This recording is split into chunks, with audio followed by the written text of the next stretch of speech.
Ayan, hello guys, good afternoon. So, ayan, hindi ako nagbigas na para mag-vlog. Kasi papakita ko sa inyo yung ating in-order ko to para sa tindahan natin guys. Kasi,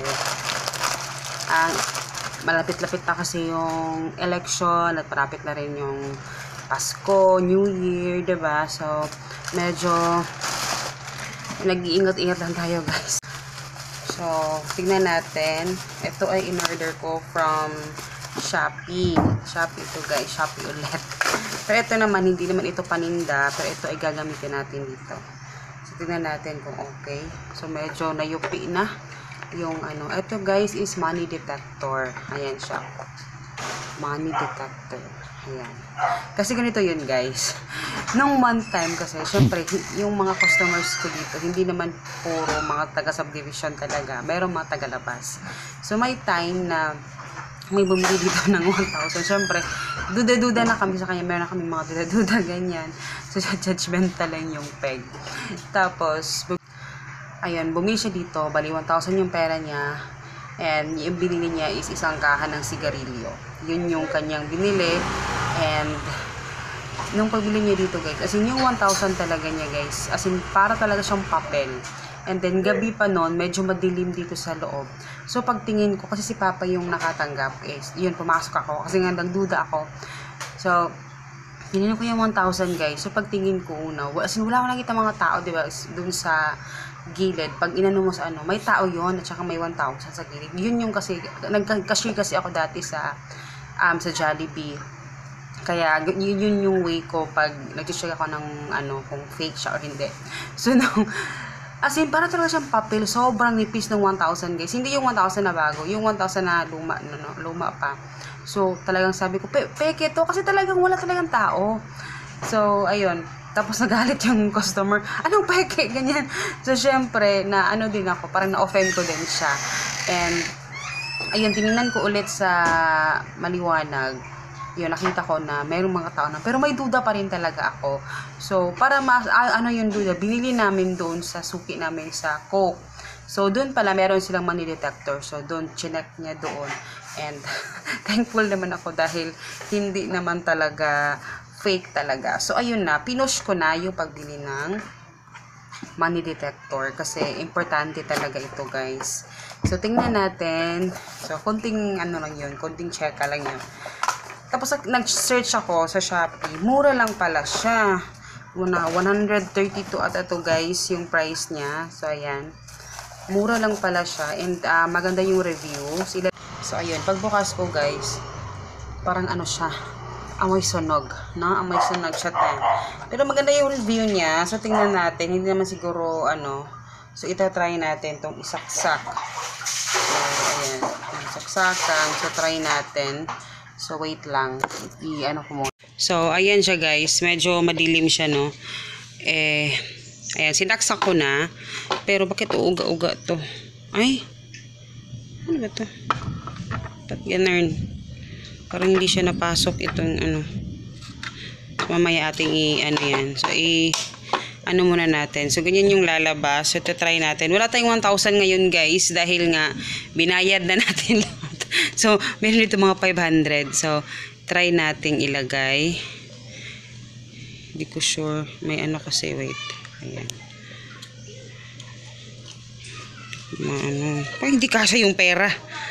Parang ganyan lang ata siya. Hindi ko sure. Bakit ganyan? Baliktad ba to?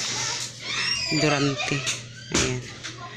Ayan. Okay. Ito yung isa sa ano. Nakikita ko tong ito. Kasi pag normal na ano, parang hindi siya ano, no. So, ayan. May 1,000 to pa, bi? 100 daw pang. Hindi ko ano, guys, pero parang ano siya. Siguro sa madilim. Luma kasi itong 1,500 eh. Legit ba to? Hindi ko sure, guys, kung etong mga ganto-ganto kailangan ba madilim? Hindi ko sure. Ayan, ang nakikita ko yung ano niya, yung mga ganto niya, oh. Mga ganyan. Tapos doon din sa gilid. Ita-try natin to guys pag mamaya may 1,000 tayong maano na di ko sure. Yung bago-bago nga 100 pa. So, ayan guys, hindi ko palungan ang suga. Ayan. So, sa 100, yung nakikita kong na nagko-color ito at saka ito. No? Yan yung nakikita ko eh. Ito.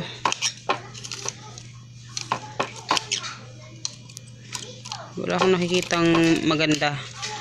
Itong 500. Bakit wala akong nakikita dito? Ang nakakita ko lang ito. Yan. Yan lang yung nakikita ko guys. Tapos ito merong dito. Hindi ko alam kung nakikita nyo. May dito. Something na dito. So tingnan natin mamaya pag merong 1,000 na bago guys. So off muna natin. Itataro sa babi. Ayan. Hello guys. Good morning. So kahapon hindi ko na tinuloy yung video dun sa pagtingin ko sa ating money detector kasi nga medyo madilim kahapon and medyo pangit yung natin. Pero ngayon itatry natin ulit. And wala pa rin ako nakitang 1,000 kasi puro tig 100 at saka tig yung nandito. So itatry lang natin kung ano yung usually kasi itong 200 pesos din. Din to. Marami ding peke nito. So titingnan natin. Guys, nakikita nyo yung mga yan may mga na siya pag nag-light no, pero pag binaliktad mo siya, ayan, kung yung dito yung tarsier, nakikita mo din dito nagla-light siya, 'di ba? Yung 200 ito guys. So pag ganyan wala akong masyadong makita, so babaliktarin na lang natin. So yan. So, eto namang 100. Pag ginanyan mo siya, ayan, wala ka ding makita. Pag binaliktad, ayan, saka mo lang nakikita yung mga ganito niya. Para siyang bridge. Ito, bridge. So, ayan. So, useful naman siya, pero hindi siya ganun talaga ka-high quality. Pero, carry na din siya, no? Nasa 134 lang naman ito. Kaya, okay lang naman yung price niya. Ayan. Helpful pa din. Kasi nga, sa panahon ngayon, sobrang hirap ng guys, mapeke tayo. Kasi syempre, konti lang naman yung tinutubo natin. Tapos, pag napeke tayo, lahat ng ating kinita, like for example, 1,000, diba? Doon na napunta lahat. So, wala na tayong kinita, na lugi pa tayo. So, hindi naman ito malaking investment pero useful siya sa tindahan natin and ayun, mura lang din siya. And yung sa mga reviews na nabasa ko, magaganda din yung reviews nila and yun, mag-update ako sa inyo pag meron nang bumili ng 1,000 guys. So, itatry natin dito. So, yun lang. Salamat sa panonood and see you in my next video.